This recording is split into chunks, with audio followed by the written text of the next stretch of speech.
हुकूमत ने chief justice के साथी जजों से मुलाकातों और डायलॉग की अफवाहों को मुस्बत इशारा करार दे दिया। वजीर दाखिला राना सनाउल्लाह ने कहा कि आने वाले वक्त में डायलॉग से कोई रास्ता अगर निकलता है तो मौजूदा गहरे बहरान को हल होने में ज़्यादा देर नहीं लगेगी। इसके साथ ही उन्होंने ये भी वाजे किया कि इमरान खान की अना और मुतकब्बिराना लहजे पर कोई समझौता नहीं होगा। इंतखाबात इमरान खान की डिक्टेशन के मुताबिक नहीं होने देंगे। राना सनाउल्लाह का कहना था कि पार्लियामेंट ने सुप्रीम कोर्ट के फैसले से मुतालिक जो करारदाद मंजूर की है, इसे किसी सूरत नजरअंदाज नहीं कर सकते।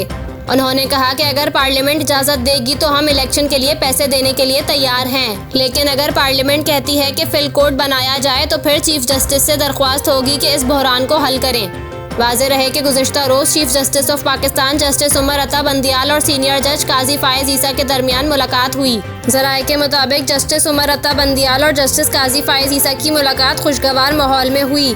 मुलाकात में सुप्रीम कोर्ट के उमूर से मुताल्लिक बातचीत की गई और सुप्रीम कोर्ट के फैसलों पर दस्तखत की तारीख लिखने पर भी तबादला ख्याल किया गया। ज़राए ने बताया कि जस्टिस फायज़ ईसा ने आइन पाकिस्तान की गोल्डन जुबली कन्वेंशन में शिरकत पर भी बात की।